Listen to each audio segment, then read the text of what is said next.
Hey, what's up guys? Everything Apple Pro here, and iOS 14 Beta 1 is here. In this video, I'd like to take you through the biggest changes that Apple has included on iPhone and iPad. I gotta tell you, I never expected this much. It was supposed to be a maintenance update, but we got so many features that we've been asking for the longest time, such as an app drawer, widgets, a minimized call screen, minimized Siri interface, and so much more. So exciting. I've installed it on my personal device. Honestly, been pretty stable, pretty happy with it so far. Let's get into it. So the widget rumor was true. Yes, Apple has finally included widgets that you can move around on the home screen, and there are multiple sizes to choose from. There's a different type of widget, such as the smart widget, which you can scroll through and add different widgets to.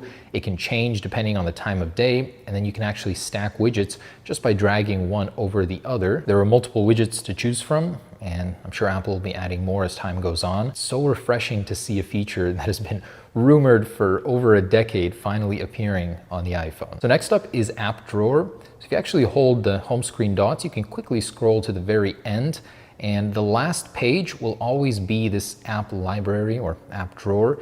In here, I do believe the organization is a bit cluttered, but you are able to access more of your apps in a little organized area like this, and then scroll and actually see them in this list view. This was rumored earlier too. Now the control center is ever slightly so different. Apple has now added the ability to keep home shortcuts inside of the control center. And as you can see, some of my favorites are here. Clicking on home will bring me into my favorites also. And there are two new toggles. So one is sleep mode, which I have not set up on this phone, and sound recognition. So this will actually notify you when your iPhone hears a sound that you may not hear if you're hard of hearing. And there are many to choose from. And picture-in-picture, a feature I never thought I'd see supported by Apple on the iPhone.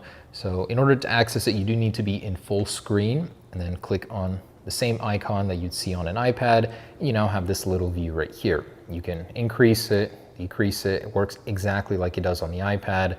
Very intuitive, flickable. I was a little taken aback even. It works in Netflix as is right now on iOS 14. That's amazing. And Siri has a beautiful new interface. What's the weather like right now? It's this glowing orb. It appears to be I love it. right now. Now, another great thing is the info will actually pop up above. So whatever you're doing in the center, you can still see that. It's not completely intrusive. And not only does Siri have a smaller look, she's smarter too, and will pull more answers from the web where previously she did not in iOS 13. So check this out. Finally, phone calls no longer take up your entire screen, and you can actually dismiss them, go about doing what you're doing, and then get back to the call here. If you still don't want to take it, swipe up. You can keep doing what you're doing, and the person now remains waiting, not you. It doesn't hijack your entire phone experience. Finally, Apple, thank you. Now, iOS 14 will support a framework for changing the default browser app and mail app. Nothing yet for music. I'd love to change it to Spotify, but hopefully that will come. This is a great first step. I haven't seen any setting or way to turn this on just yet, but I assume in future versions of iOS 14, Apple will enable this custom browser and mail change. iOS 14 also includes a new Translate app. So in here, you can do exactly as the name suggests, translate from one language to the other directly, and it is capable of doing it on the device, but by default, it's doing it through the server. You'd have to enable that in settings if you're in an area without internet. Let's give it a try. Добро пожаловать, товарищ. Как у вас дела? Let's see if I got that right. Yeah, pretty cool. Now, Safari also includes a built-in translator.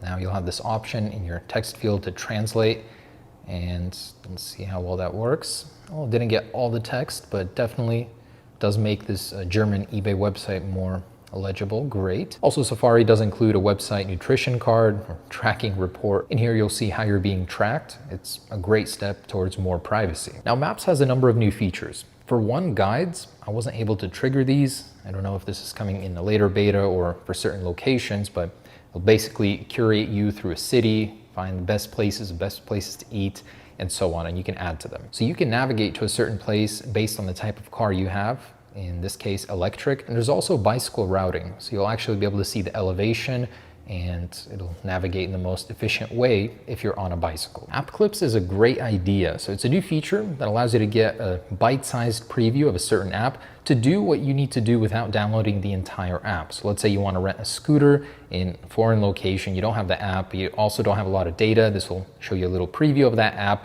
You'll be able to do what that app wants you to do without downloading it. Messages have received a huge rework in iOS 14. You now have pinned conversations, so you can pin certain contacts to the top of your message list, and they have these beautiful little animations whenever a message does come in. They're a little hard to discern against the background, so I hope Apple works on that a little bit, but it's a fantastic idea. When you're actually in a group chat, you now have the ability to reply in line directly to someone. So let's say I want to reply to this user here. This person alone will get that reply, of course, considering he's on iOS 14. You can also mute notifications unless you're replied to specifically. And a fantastic change to the emoji picker, you now can search for emojis specifically. So let's say anything to do with love, you now have all these hearts here. Great, a lot more specific than just the 3 options you'd get before. So let's say thunder, let's see what comes up here. Yeah, so very, very specific. I love it.